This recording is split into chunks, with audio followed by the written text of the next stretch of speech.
I'm Marty Stauffer. It's easy to imagine the untamed wildness of the good old days as you listen to a lone coyote sing its ancient song. To some of us, this mournful cry kindles delight and inspiration. To others, dread and hatred. In Indian mythology, the coyote was revered for its cleverness and mystical song. Yet our modern society condemns the coyote for its predatory instinct to kill.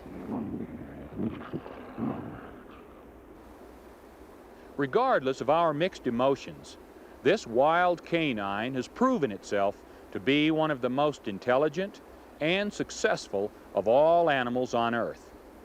With efficient hunting skills, an opportunistic diet, strong social bonds, and an incredible capacity to learn, the coyote can quickly change habits and habitat. Even in the face of adversity, this animal thrives. The controversial coyote.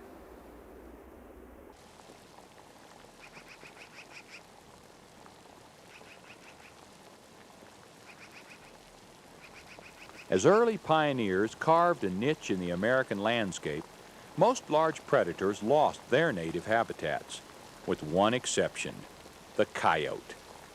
Even in Yellowstone Park, the wolf is gone, and the coyote reigns as top dog in the ecosystem. Fortunately, Yellowstone escaped the pioneer's axe and remains a land of plenty.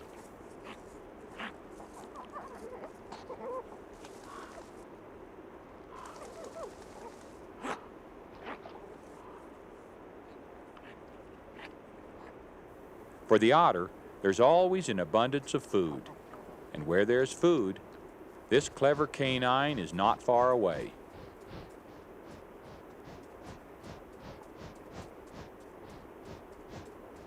Capable of outwitting almost any animal, the coyote is not above trying to steal the otter's fish.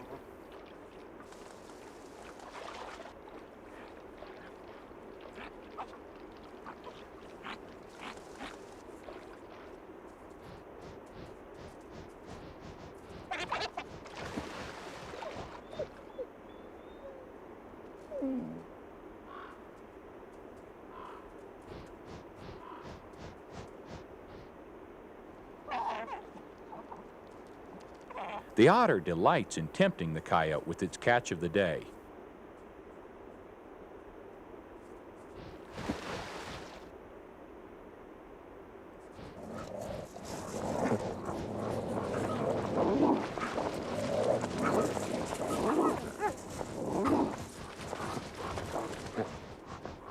The contest becomes more heated as a fellow opportunist arrives.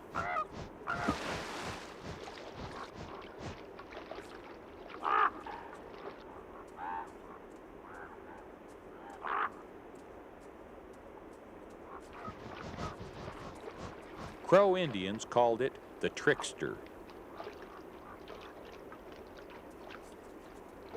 Like the trickster, the otter is also a creature of wit and mischief.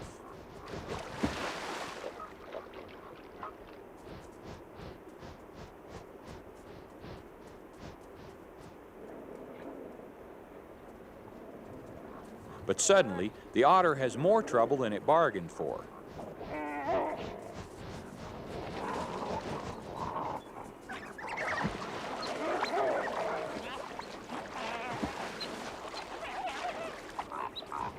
Snatching the fish from the otter is only one small victory.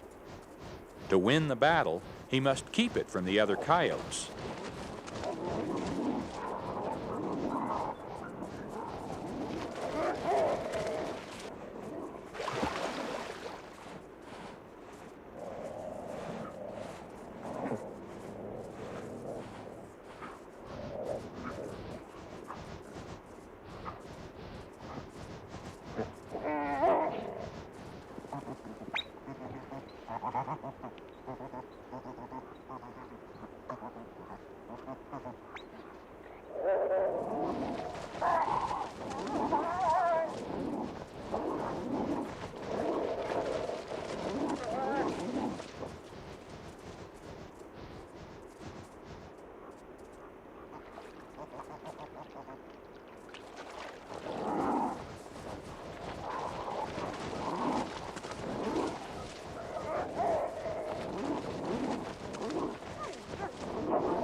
Hungry ravens await the scraps.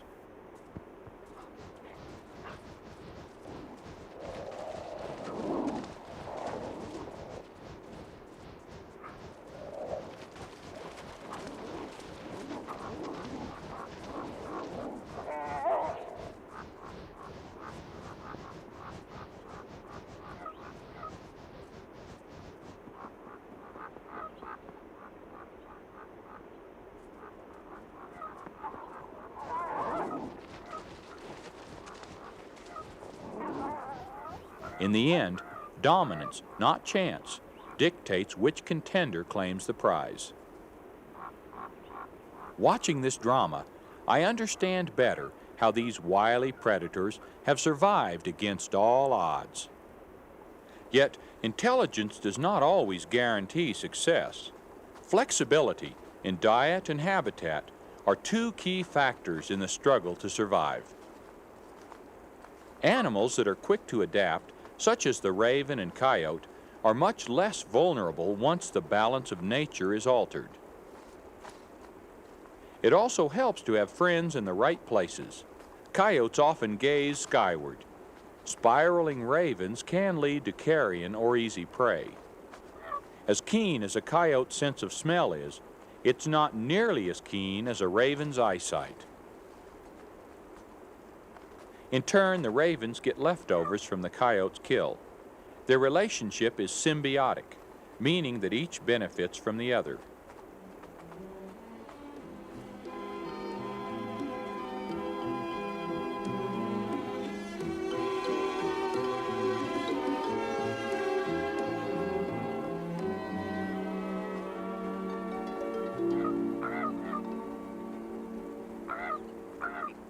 Undaunted by defeat, the otter emerges from its steamy playground with yet another catch.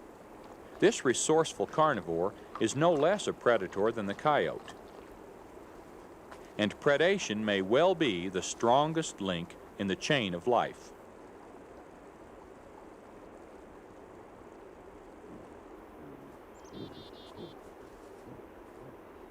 Late winter marks the beginning of the mating season.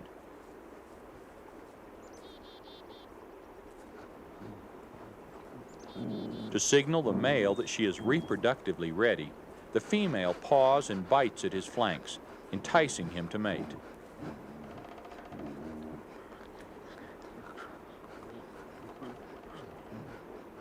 Despite her feminine wiles, something else has captured his interest. For now, he must keep a watchful eye on his food cache. A winter-killed deer whose scent is sure to draw a prowler. Coyotes are very territorial, and this large male has trespassed onto foreign turf. But in the winter, the ache of an empty stomach overrides respect for territorial boundaries. He proclaims his presence by urinating and continues to investigate.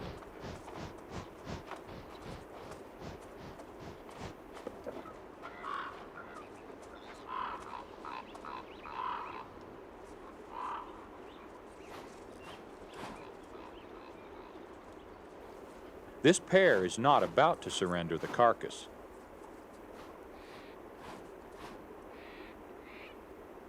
A fallen deer is a rare commodity during a mild winter. Coyotes usually fare better in harsh weather when their normal diet of carrion is more abundant.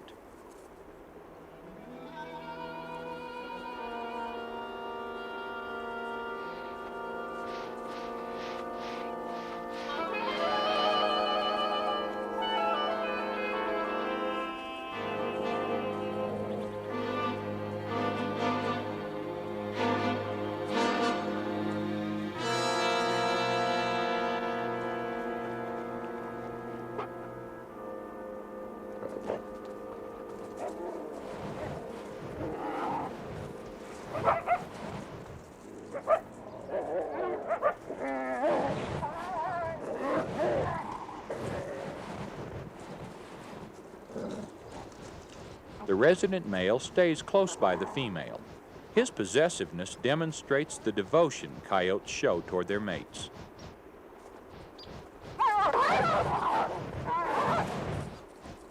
It looks as though the large intruder could easily intimidate the smaller male. Yet a formidable male will act submissive in alien territory. Because he's unfamiliar with the surroundings, his confidence is diminished, and he's therefore reluctant to fight.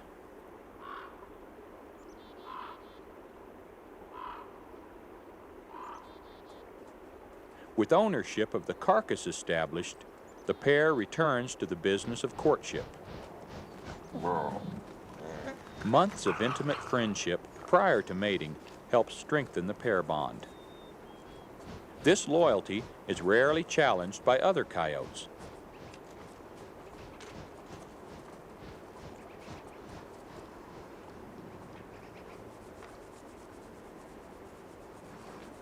A male coyote has a reproductive cycle that coincides with the females. He's actually sterile for 8 months of the year.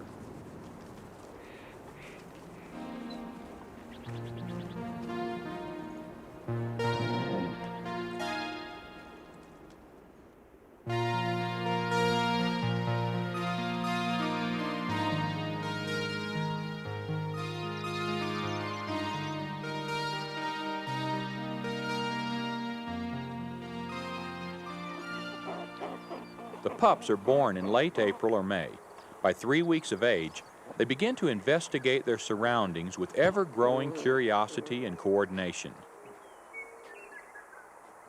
Evolution made the coyote a creature of our western plains, prairies, and deserts. By clearing forests and exterminating other large carnivores, modern civilization has favored the expansion of the coyote's range from California to New England and Costa Rica to Alaska. It now occupies the niches left vacant by man's elimination of wolves, bears, cougars, and wolverines.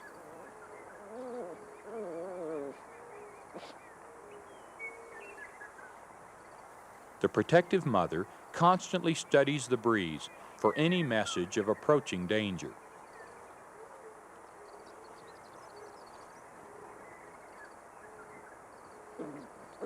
Already, some pups are seeking to assert dominance over their litter mates. These rough-and-tumble games will determine their social status as adults. A highly developed social structure is characteristic of most canines. Before the West was settled, the coyote frequently traveled in packs, like wolves. After centuries of persecution, the coyote found little safety in numbers and adopted a more solitary lifestyle, except in protected refuges and national parks where they occasionally still run in packs. Unlike the wolf, which depends on pack cooperation to bring down large prey, the coyote can pursue smaller prey quite effectively on its own. With this adaptability, It's no wonder the coyote has roamed this continent for 55 million years, while so many other animals have become extinct.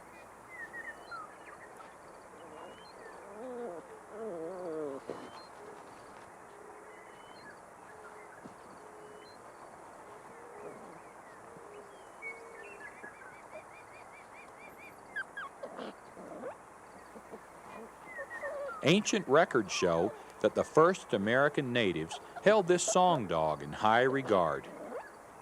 Endowed with names such as God's Dog and Old Man Coyote, he played a supreme role in their religion. Perhaps early man felt a spiritual kinship with the coyote because he saw many of his own qualities in this wild dog.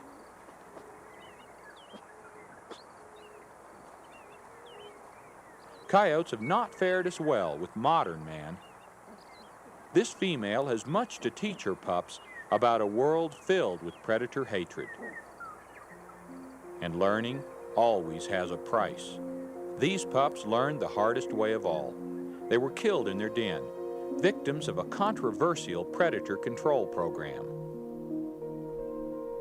Adults are trapped, poisoned, even shot from the air, all on the assumption that reducing their population will protect livestock. Coyotes are especially unpopular with sheep ranchers, who claim to lose large numbers of sheep to coyotes and other predators. As sheep ranching became less profitable over the years, sheepmen sought the help of the federal government to control coyote populations.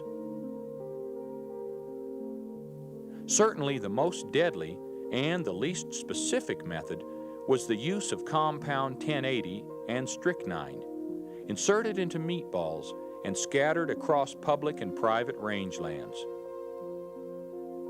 Poison-baited explosive devices called coyote getters were substituted to target coyotes more effectively. Sheep carcasses are also injected with poison and left for scavengers. This method kills off carrion-eating coyotes, while blame-worthy individuals continue to dine on live sheep. Indiscriminate poisoning kills many other species as well. The least humane of all the grim gadgets is the leg-hold trap. A coyote will chew off its own foot to escape. Unfortunately, the traps are not selective. Other animals, by the thousands, become victims. The stomach contents of this poisoned coyote included 19 mice and a kangaroo rat. As more and more coyotes are killed in an area, the rodent population explodes. A poisoning program for rodents is sure to follow.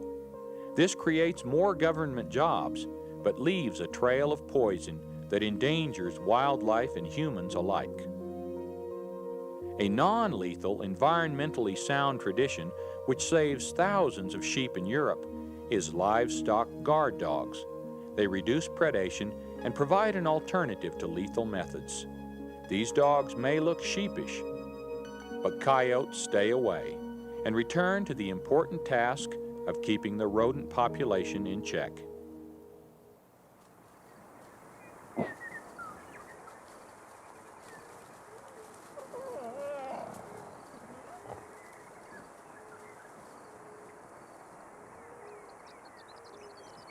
Alive and well, despite ruthless control efforts, the coyote remains the most controversial animal in the history of wildlife management. Most coyotes are more interested in their natural prey. A jackrabbit.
The adults relay one another, using teamwork to exhaust or outwit this long-legged speedster.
It's ironic that we tend to root for the underdog, to sympathize with the jackrabbit.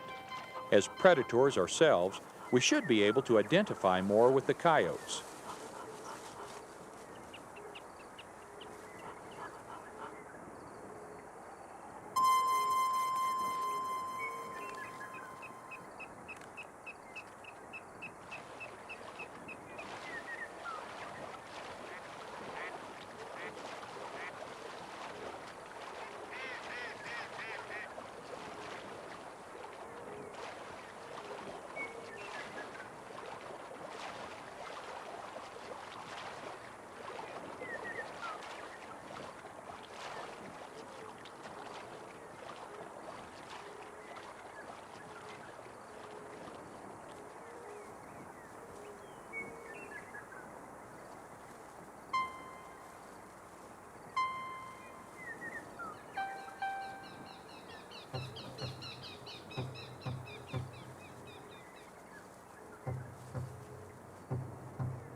An immature goshawk joins in, but is not yet ready for such large prey.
The coyotes seem to relish the chase, but catching their quarry is not just fun and games. To a predator, It's a matter of life and death.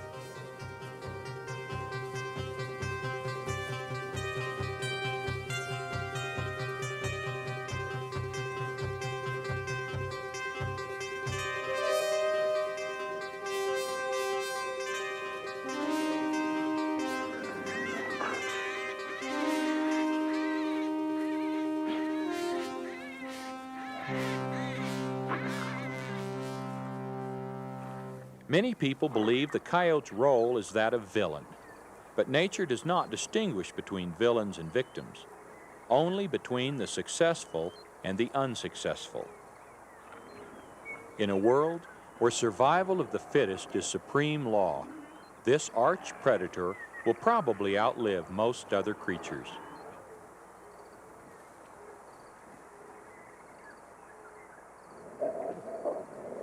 In the words of a Crow Indian chief, when the antelope have gone and the buffalo wallows are empty, only the wail of the coyote will be heard. Since our continent was first settled, the coyote has competed with man as a predator of wild animals and livestock. Today, more than ever, the coyote is paying for this competition with its life. Yet the normal food habits of most coyotes are more beneficial than harmful. Their roles in controlling rodent populations and as scavengers are often overlooked in our relentless attempts to exterminate them. There is no doubt that we have the power to destroy our wildlife heritage.